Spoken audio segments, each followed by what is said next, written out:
दो लड़कियां बचपन से ही भगवान को सिलपिल्ले कहकर बुलाया करती थी। इस सिलपिल्ले शब्द की वजह से इन दोनों लड़कियों को जो जो भुगतना पड़ता है वो जब मैं आपको आगे बताऊंगी तो आप हैरान हो जाएंगे और सोचने पर मजबूर हो जाएंगे कि भगवान की शरणार्थी होने के साथ साथ भी ये सब कुछ झेलना पड़ता है। जब मुसीबतें जिंदगी में ज्यादा आने लगे ना तो सोच लीजिएगा कि प्रभु की आपके ऊपर कृपा हो रही है और आनंद लीजिए उन मुसीबतों का। रज रज कर यहीं पर काट कर जाने हैं, साथ लेकर जाओगे तो इस पंच तत्वों वाली पृथ्वी से आपका जुड़ाव रह जाएगा, इस मृत्यु लोक से जुड़ाव रह जाएगा और यहाँ पर दोबारा आना पड़ेगा। आज की स्टोरी आप लोगों को आनंदित कर देगी, दिल को गदगद कर देगी। अगर आप परम आनंद लेते हो, भगवान की कथाओं में आनंद लेते हो तो आज की इस कहानी को सुनकर आपका दिल खुश हो जाएगा और आप सोचेंगे कि आज तो बहुत अच्छा दिन है कि हमने भगवान को सिलपिल्ले नाम से भी जाना है। क्या है, कौन है वो दो लड़कियां, क्या है ये सिलपिल्ले नाम का भगवान, कौन है ये भगवान, जब सुनोगे तो बहुत ही हंसी भी आएगी और दिल के आंसू भी बाहर निकल आएंगे। नमस्कार दोस्तों, स्वागत करती हूँ आप सभी का हमारे YouTube चैनल वैष्णवी चौधरी के नाम से। और आपको मेरा नाम पता ही है, फेसबुक पेज भी है, आप उसे भी फॉलो कर सकते हैं। और यहाँ पर आज की कहानी सुनने के लिए क्या आप तैयार हैं? भगवान के रंग में रंगने के लिए तैयार हैं? क्या उनकी बातों से आप रीझना चाहते हैं या उन्हें रिझाना चाहते हैं? बोलिए श्री कृष्ण भगवान की जय। और चलिए इस कहानी की शुरुआत करते हैं। दोस्तों, एक बहुत बड़ा राज्य होता है, राज्य में एक बहुत बड़े राजा होते हैं। राजा की एक बेटी होती है, बड़ी सुंदर प्यारी सी, यानी 7 साल की बेटी। दूसरी तरफ एक राज ब्राह्मण जो होता है उसकी एक पुत्री होती है और ये जो उसकी पुत्री थी ये राजा की बेटी की सहेली होती है। दोनों सहेलियां बहुत अच्छे से आपस में खेलती हैं, एक दूसरे का यानी साथ खेलना, खाना पीना सब कुछ। ज्यादातर यहाँ पर ब्राह्मण की जो बेटी है वो राजा के राजमहल में ही अपना समय व्यतीत करती है, वहीं पर शिक्षा प्राप्त करती है और वहीं पर अपने जीवन को आगे बढ़ा रही थी। तभी इस राज्य में एक संत आते हैं और संत के पास एक, कहते हैं ना कि जो जिन्हें शालिग्राम बुलाते हैं, तो संत एक शालिग्राम की पूजा करते हैं। संत विधि विधान से राज्य में यानी महल में शालिग्राम भगवान की पूजा कर रहे थे। ये दोनों बच्चियां एक साथ बैठकर शालिग्राम जी को निहार रही थी। इन्हें बड़ा प्यार और विभोर और दिल से ये आनंदित हो रही थी शालिग्राम को स्नान करते हुए देख, उनकी पूजा पाठ देखते हुए।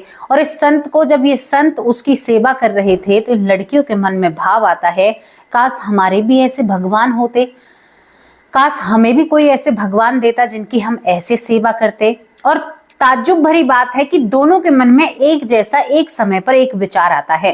तभी यहाँ पर जो संत होते हैं वो शालिग्राम की पूजा करके अलग हट जाते हैं, लेकिन तभी यहाँ पर ये दोनों लड़कियां संत के सामने उपस्थित हो जाती हैं। गुरुवर को प्रणाम करती हैं, कहती हैं कि भगवान आपको बुरा न लगे तो एक बात कहें। संत कहते हैं कि हाँ बेटिया बोलो, आपकी बातों का क्या बुरा मानना। तो यहाँ पर ये दोनों लड़कियां कहती हैं, ब्राह्मण की और राजा की बेटी, कि बाबा हमें भी एक ऐसे भगवान चाहिए। अब यहाँ पर जब ये ऐसा कहती हैं तो यहाँ पर संत कहते हैं कि इतनी छोटे बालकों को क्या शालिग्राम देना उचित रहेगा, क्या सही रहेगा, क्या ये इसकी सेवा कर पाएंगी? अब इसी चीज को देखकर जो संत होते हैं, 2 पत्थर होते हैं चिकने चिकने आकार के जो उनके पास रखे थे, उन पत्थरों को निकालते हैं और एक पत्थर ब्राह्मण की बेटी को दे देते हैं और एक पत्थर यहाँ पर राजा की बेटी को दिया जाता है। ये दोनों सहेलियां संत से कहती हैं कि भगवान इसकी सेवा कैसे होती है, सेवा कैसे की जाती है। तो यहाँ पर जिस तरह से वो अपने शालिग्राम की सेवा करते थे उसी तरह से इन दोनों लड़कियों को सेवा बता दी जाती है। संत यहाँ से प्रस्थान कर जाते हैं। अब दोनों जनी सोचती हैं कि हमने तो, उनके भगवान का नाम तो शालिग्राम था, लेकिन हमने तो अपने भगवान का नाम नहीं पूछा। कितनी विचित्र बात है, देखो बालकों के मन को। यहाँ पर दोनों कहती हैं कि क्या नाम रखें, क्या नाम रखें हम अपने भगवान का। तो यहाँ पर दोनों सोचती हैं और तभी कहती हैं कि एक काम करते हैं, उनके भगवान का नाम शालिग्राम था, हम अपने भगवान का नाम सिलपिल्ले रखते हैं। दोनों सहेली खुश हो जाती हैं और कहती हैं कि तेरा छोटा सिलपिल्ले है और मेरा बड़ा सिलपिल्ले है। दोनों सालिग्राम को यानी उन पत्थरों को सीने से लगाकर उनकी सेवा भाव में जुट जाती हैं। दोस्तों 7 साल की अवस्था से जो कोई भक्ति करेगा तो भक्ति का फल तो जरूर मिलेगा, ऐसी बात नहीं है। ये दोनों लड़कियां बड़ी प्रसन्न रहती हैं, भगवान के रंग में रंगी हुई रहती हैं, हमेशा भजन कीर्तन में खोया रहती हैं। कहीं पर भी जाती हैं अपने सिलपिल्लों को साथ लेकर जाती हैं। दोनों एक साथ रहती हैं। धीरे धीरे ये युवा अवस्था को प्राप्त हो जाती हैं। दोनों ही युवा हो जाती हैं। दोनों एक फैसला लेती हैं कि हम अपने सिलपिल्ले को छोड़कर कहीं भी नहीं जा सकते, यानी भगवान को हम कभी भी शादी नहीं करेंगे। लेकिन यहाँ पर क्या हो जाता है कि यहाँ पर जो राजा की बेटी है, राजा कहते हैं कि नहीं बेटी ऐसा नहीं हो सकता, और राजा एक सुंदर सा राजकुमार ढूंढकर, जो राजकुमार बिल्कुल भी भगवान को पसंद नहीं करता है, उससे राजकुमारी की जबरदस्ती शादी करा देते हैं। राजकुमारी हर बात को अपने सिलपिल्ले यानी भगवान से कहा करती। वो कहती कि भगवान तुम मेरे साथ रहोगे। पिता से शर्त लगाई कि अगर मुझे मेरे सिलपिल्ले के साथ भेजोगे तो ही मैं शादी करके दूसरे घर में जाऊंगी। राजा ने समझा कि धीरे धीरे समझ जाएगी, कोई बात नहीं, इसके सिलपिल्ले के साथ इसको भेज देते हैं। राजा ने कभी सालिग्राम को या सिलपिल्ले को भगवान नहीं माना, लेकिन वो लड़की उन्हें भगवान मानती है। राजकुमारी अपने सिलपिल्ले को लेकर अपनी ससुराल चली जाती है और दोस्तों राजकुमार को अपने पास नहीं आने देती है। दूसरी तरफ क्या कहानी चल रही थी, जो ब्राह्मण की बेटी होती है उनके सिलपिल्ले भी उसके बहुत प्रिय थे, बहुत प्यारे थे। दोनों ने एक दूसरे से चढ़कर भक्ति करी थी, यानी मेरी तुझसे ज्यादा है, मेरी तुझसे ज्यादा है। अब यहाँ पर जो ये ब्राह्मण की बेटी होती है, इसका एक भाई गुंडा टाइप का था, यानी कहते हैं ना लुटेरे टाइप का था। अब वो अपने ही घर में डांका गेरता है, यानी अपने ही घर में लड़ाई बढ़ाई करता है, कहता है कि ये सामान मेरा है, ये सामान मेरा है। और यहाँ पर ब्राह्मण की बेटी जो होती है, उसका भाई उसी के घर को लूट कर ले जाता है। यहाँ पर जो छोटे छोटे भाई होते हैं वो रोकर बैठने लग जाते हैं कि हमारे भाई ने हमारे साथ ऐसा किया। दोस्तों यहाँ से सब कुछ ले जाता है वो बड़ा भाई गुंडों के साथ मिलकर, लेकिन यहाँ पर जो ब्राह्मण की बेटी है सर पर हाथ रखकर बहुत जोर जोर से रोने लगती है। अब तक भाई समझ रहे थे कि बहन हमारे दुख को समझ रही है, क्योंकि ब्राह्मण की बेटी की अब तक शादी नहीं हुई थी। तभी वो जोर जोर से कहती है कि मेरे सिलपिल्ले को क्यों ले गए, मुझे अपने सिलपिल्ले के बिना नींद नहीं आएगी, मैं कैसे रहूंगी अपने भगवान के बिना। नहीं भैया, मेरा भगवान मुझे ला कर दो। तो छोटे भाई गुस्सा होते हैं और कहते हैं कि तुम्हें अपने सिलपिल्ले की लग रही है, हमारा घर लुट गया, हमारा धन लुट गया, सभी सामान ले गया, तेरा ही तो भाई है, हमारा ही तो बड़ा भाई है, तू जा और वहां जाकर अपने सिलपिल्ले को मांग ले, तेरे सिलपिल्ले को तो वो दे ही देगा। तो यहाँ पर ये लड़की भागी भागी जाती है। ब्राह्मण की बेटी जवान अवस्था में होती है। जैसे ही अपने बड़े भाई के पास पहुंचती है तो बड़े भाई आंखें निकालने लगते हैं, कहते हैं कि तुम घर छोड़कर यहाँ क्यों आई हो। तो ये रोने लगती है, कहती है कि मेरे सिलपिल्ले को भाई आप क्यों लेकर आए। तो सभी हंसने लगते हैं। क्या होता है छोटी, सिलपिल्ला। बड़ा भाई हंसता है जो गुंडा टाइप का होता है। उसके साथ और भी दबंग लोग थे, वो भी हंसने लगते हैं कि बहन जी आपकी क्या मतलब, दीदी आपकी क्या सोच है।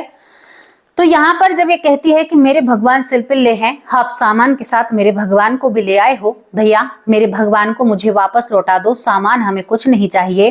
तो यहाँ पर बड़ा भाई कहता है कि देखो बहन, तुम अब तो घर से बाहर आ गई हो, यहाँ पर दोबारा कभी मत आना, और जा अंदर सामान पड़ा है, मेरे हिस्से का सामान मैं लेकर आया हूं, उनसे कह देना अपने छोटे भाइयों से, और अपने सिलपिल्ले को ढूंढ ले, उसी में कहीं ना कहीं पड़ा हुआ होगा। ये लड़की जैसे ही उस सामान की तरफ बढ़ती है, तभी इस भाई का एक दोस्त, यानी जो इसके साथी होते हैं, जो लूटने में साथ देते हैं, वो कहते हैं कि अगर तेरा सिलपिल्ला भगवान इतना ही अच्छा है तो तू क्यों उसे लेने जा रही है, तो उसे अपने पास बुलाना। अब इस लड़की के कदम रुक जाते हैं, जो ब्राह्मण की बेटी होती है। ये सोचती है कि आज तक मैंने निछावर किया है अपना प्यार भगवान पर, मैंने निछावर किया है, आज इनकी जुबान पर ताला लगाने का समय भी है और मेरे भगवान की परीक्षा भी है। देखो, भगवान भक्त के लिए परीक्षा देने के लिए भी तैयार हो जाते हैं।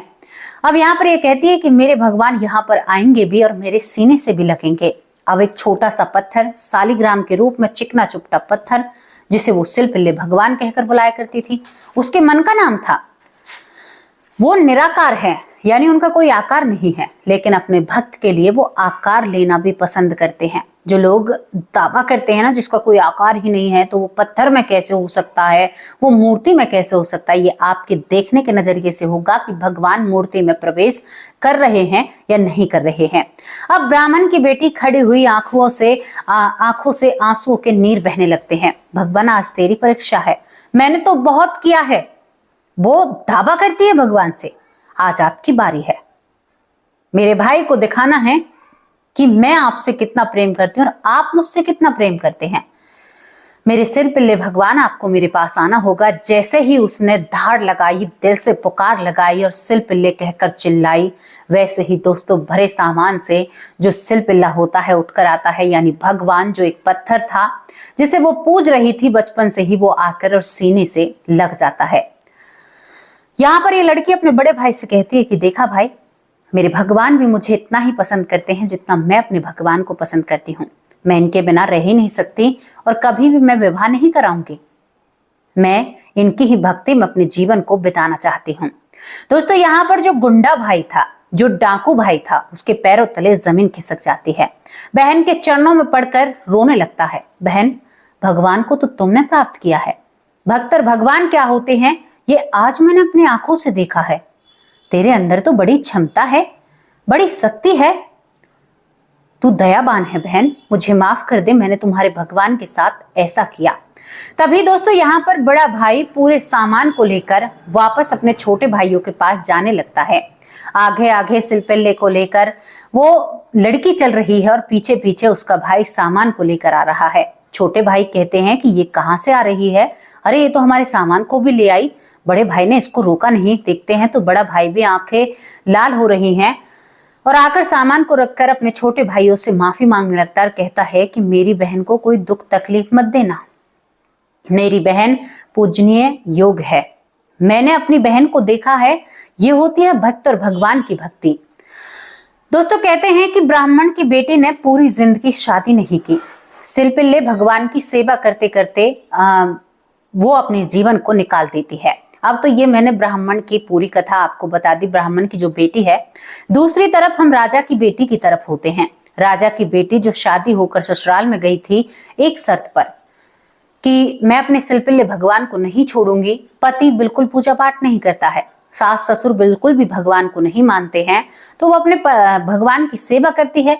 सिलपिल्ले को हमेशा सीने से लगाए कर रखती है। तो इस बात से जो राजकुमार होता है वो बहुत ज्यादा कि तुम इसको अब अलग रख सकती हो, तुम्हें मेरे साथ रहना है। तो राजकुमारी कहती है कि मैं अपने शरीर को आपको छूने नहीं दूंगी क्योंकि आप भगवान को नहीं मानते, और उस इंसान को मैं कैसे कर सकती हूँ। हाँ, मैं आपके राजमहल में रहूंगी, आपके यहाँ पर रहूंगी, लेकिन आपको अपनी देह को छूने नहीं दूंगी। राजकुमार 2 दिन 3 दिन कोशिश करता है, कोशिश पर कोशिश उसकी जारी रहती है, लेकिन राजकुमारी अपने पास नहीं आने देती है। जब भी राजकुमार पास आता है, सिलपिल्ले भगवान को सीने से लगाकर बैठी हुई रहती है। पिता से साफ मना किया था लेकिन पिता ने नहीं माना। तभी यहाँ पर राजकुमार को गुस्सा आता है। गुस्से के साथ साथ जो राजकुमार होते हैं वो यहाँ से सिलपिल्ले को छीनकर, यानी पत्थर के उस टुकड़े को छीनकर और तालाब में फेंक देते हैं। राजकुमारी ने कहा, पहले ही आगाह कर दिया था कि अगर आपने मेरे साथ ऐसा किया तो मैं अपने प्राण त्याग दूंगी, लेकिन राजकुमार ने नहीं माना। राजकुमारी मूर्छित होकर जमीन पर गिर जाती है। सास ससुर आते हैं, बेटे से कहते हैं तुमने क्या किया? नई नवेली दुल्हन है। राजकुमार कहता है कि नखरे कर रही है, ढोंग बना रही है, ये कोई मूर्छित नहीं है, हमें पागल बना रही है। मैंने उस पत्थर को छीनकर इस तालाब में फेंक दिया और ये हमें पागल बना रही है। यहाँ पर दोस्तों कई वैद्य राजकुमारी को लगते हैं। बड़ी मुश्किल से होश में आती है राजकुमारी। होश में आती कहती है कि मेरे सिलपिल्ले कहाँ पर हैं? अगर मेरे सिलपिल्ले मुझे नहीं दिए तो मैं अपने प्राण त्याग दूंगी। राजकुमार अब कई गोताखोर को उन तालाब में कुदाता है और भाई सिलपिल्ले को लेकर आओ, भगवान को लेकर आओ, लेकिन कहीं पर भी सिलपिल्ले भगवान जी नजर नहीं आते हैं। राजकुमारी तालाब की सीढ़ियों पर जाकर बैठ जाती है। चारों तरफ लोग खड़े हुए थे, बहुत सारी भीड़ थी। राजकुमारी कहती है कि भगवान आपको बहुत चाहा है, बहुत भक्ति करी है। अगर आज आप मुझे नहीं मिले तो मैं यहीं पर अपने प्राण त्याग दूंगी और मैं एक क्षण भर भी नहीं लगाऊंगी ये सब करने में। मैं अपने आप को इस दुनिया से दूर भेज दूंगी अगर आप मेरी गोद में नहीं आए। यहाँ पर राजकुमारी सीढ़ियों पर बैठी हुई रोती और विलाप करती है और आंखों से नीर बहने लगते हैं। हे सिलपिल्ले भगवान, मेरे सीने से आकर लग जाओ, वरना क्षण भर का भी समय नहीं लगेगा मुझे अपने प्राण त्यागने में, और आपको आना होगा, नहीं आना है तो इतना समय देती हूं। भक्त है, भक्ति की है, भगवान भी उनसे प्रेम करते हैं। दोस्तों, भरे दुनिया के सामने पूरे राज्य की वहां पर जनसंख्या खड़ी हुई थी। सास, ससुर, ननद, पति, पिया, पियाजू सब कुछ खड़े थे। सिलपिल्ले भगवान तालाब से निकलते हैं और आकर राजकुमारी के सीने से लग जाते हैं। जब राजकुमारी ये देखती है तो राजकुमारी चैन की सांस लेती है, बड़ा विलाप करती है। हे नाथ, हे सिलपिल्ले भगवान, आकर मेरे सीने से लग जाओ, मैं आपका इंतजार कर रही हूं। हे मेरे भगवान, अगर आप मुझे कुछ समझते हैं, मेरी अगर आपको जरा सी भी चिंता है, आप चाहें मैं नहीं मरूं, तो आपको मेरे सीने से लगना होगा। और भरी सभा के बीच में दोस्तों यहाँ पर भगवान भक्त के सीने से लग जाते हैं। कितनी अच्छी बात है। देखा है कभी ऐसा आनंद? पाए हो कभी ऐसा आनंद? नहीं मिला, इस कलयुग में तो नहीं मिला, इस कली काल में तो नहीं मिला, कभी भी ऐसा आनंद नहीं मिला।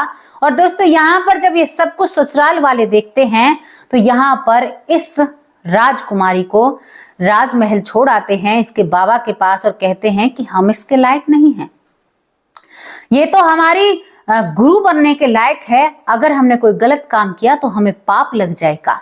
राजकुमार कहता है कि राजा साहब, मैं आपकी बेटी लायक नहीं हूं, मैं कहां भगवान की पूजा ना करने वाला और कहां ये अनंत भक्ति में डूबी हुई है। अगर मैंने आज इसके साथ गलत किया तो मैं बहुत बड़े पाप का भागी बन जाऊंगा और ये पाप की कटरी मैं अपने सर पर नहीं ढोना चाहता।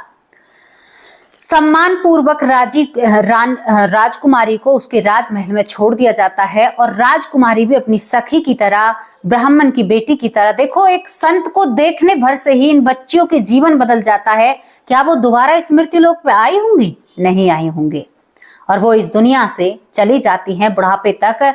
यहाँ पर अपने यानी सिलपिल्ले भगवान की सेवा करती हैं और सेवा में ही अपने आप को समर्पित कर देती हैं।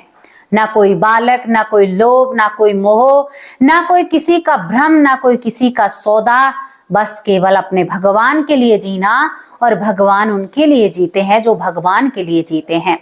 ये होती है भगवान की ताकत, ये होती है भगवान की शक्ति। ये दो घटनाएं बहुत चमत्कारिक थी, आपको ये पढ़ने को भी मिलेंगी। और दोस्तों यहाँ पर जो मैंने सारी चीजें बताई हैं ये सच्ची घटना कहकर बताई जाती है और सच्ची ही घटना है। भक्तमाल में आपको इन घटनाओं का जिक्र मिलेगा। भक्तमाल नाम की एक पुस्तक है, तो उसमें आपको इनका जिक्र मिलेगा और ये ऐसी घटना है जो दिल को गदगद कर देती है। मैं आपको एक बात बताना चाहती हूँ, मुझे ऐसी घटनाओं को बताने में बड़ा ही आनंद आता है। मैं अपने आप में बहुत सुकून महसूस करती हूँ कि भगवान, मुझे आपने इतना अच्छा मौका दिया कि आपकी चर्चा इस जिह्वा से चली तो सही, इस जुबान से दो शब्द आपके नाम के मेरी जुबान से किसी न किसी बहाने निकले तो सही। और मैं अपने आप को खुश नसीब समझती हूँ कि जो मेरा परिवार है, मेरा YouTube परिवार है, वो मेरे लफ्जों को अपने कानों में सुनता है तो उनके कान भी धन्य हो जाते हैं। एक दो बार तो बातें भगवान के नाम की उनके कानों में जरूर पड़ती होंगी, ये मुझे यकीन है। कल हमारे डॉक्टर सुरेश सोनी बड़े भाई और खुशी सिंह, उनकी कोई बात थी। भाई ने कहा कि मैंने ऐसा कुछ भी नहीं कहा। खुशी बहन ने भी कहा कि भाई बहुत अच्छे हैं, ये है वो है। लेकिन मेरे डॉक्टर सुरेश सोनी भाई शायद मुझे लगता है कि बुरा मान गए। भाई मैं आपसे फिर कहना चाहती हूँ, आप मेरे परिवार के सबसे बड़े सदस्य हैं। यहाँ पर सरयू वाला बहन ने भी खुलकर कहा है कि कोई बात नहीं, परिवार के सबसे बड़े हैं, अगर एक आधी बात कह देंगे तो हमें बिल्कुल भी बुरा नहीं लगता। मैं सरयू वाला बहन की बात से बहुत ही ज्यादा खुश हुई सुनकर उनकी बातों को। तो मेरे बड़े भाई, मैं आपकी उपस्थिति हमेशा चाहती हूँ और मैंने आपको अपने पूरे परिवार का, कहते हैं ना कि सबसे जिम्मेदार इंसान माना है। मैं अपने दिल में आपकी यही छवि रखती हूँ कि आप एक जिम्मेदार इंसान हैं पूरे परिवार के। अगर इसमें भी आपको अगर कोई बुरा लगा हो तो मैं आपसे सॉरी कहना चाहती हूँ, लेकिन भाई मेरा वो मतलब नहीं था। मैं आपको बहुत पसंद करती हूँ क्योंकि आप मेरे बड़े भाई हो और बड़े भाई की छत्र छाया बहुत अच्छी होती है। एक भाई नहीं है, मेरे अनेक भाई हैं जिनकी छत्र छाया में मैं हूँ। मैं भारत की पहली वो किस्मत वाली लड़की हूँ जिसके इतने भाई हैं और सभी भाई मुझे बहुत अच्छे से पसंद करते हैं, प्रेम करते हैं, क्योंकि मैं उनकी छोटी बहन हूं। राजा राम भाई, मेरे बहुत सारे भाई हैं, सभी भाई मुझे बेटी बनाकर रखते हैं। मैं कितनी खुशकिस्मत हूं, मेरे भाई मुझे बेटी कहते हैं, बेटा कहते हैं। बहुत सारे भाई हैं, व्यास भाई जी, सभी भाई मुझे, महेंद्र दीक्षित भाई मुझे बहन कहकर बुलाते हैं। मैं कितनी खुशनसीब हूं, भारत की पहली ऐसी बेटी बनूंगी मैं। तो भाई, मैं नहीं चाहती कि मेरे परिवार में गलतफहमियां हों। मेरा परिवार जो एक मेरी हिम्मत है, मेरी ताकत है, अगर मेरी ताकत ही कमजोर पड़ने लग जाएगी तो फिर मैं कैसे रहूंगी। इसी वजह से मुझे, अगर आपको मेरी कोई भी बात अच्छी नहीं लगी हो तो उसके लिए मैं सॉरी कहती हूँ। मेरे बड़े भाई, आप परिवार के सबसे बड़े सदस्य हैं और मुझे पता है मेरा पूरा यूट्यूब परिवार आपको सबसे बड़ा मानता है, एक जिम्मेदार इंसान। हम सब आपसे छोटे हैं बड़े भाई। तो बहुत अच्छा लगता है आपके कमेंट को भी पढ़कर। आप थोड़ा सा डांट धमका देते हैं तो उस डांट में भी आपका प्यार और स्नेह मिलता है, क्योंकि मैंने आपको कई बार देखा है, आपके कई कमेंट मैंने पढ़कर देखे हैं। जितनी भी मेरी बड़ी बहन या छोटी बहन है, आप बहुत सम्मान से बात करते हो, सभी से बहुत प्यार से, बहुत सम्मान से उनसे बात करते हो, बेटा बहन कहकर बुलाते हो। मुझे पता नहीं है क्या, मुझे बहुत अच्छा लगता है। सरयू बहना के कमेंट को पढ़कर देखना, वो तो बहुत अच्छी बातें कर रही थी। सभी आपको बहुत पसंद करते हैं, पता है मेरे भाई, बहुत पसंद करते हैं।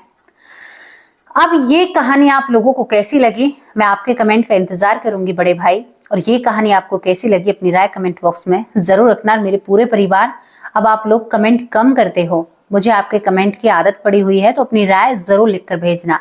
अब आप लोगों से विदा लेती हूँ, शाम को हाजिर होंगे एक सच्ची और अच्छी स्टोरी के साथ। तब तक के लिए नमस्कार, जय हिंद, जय भारत।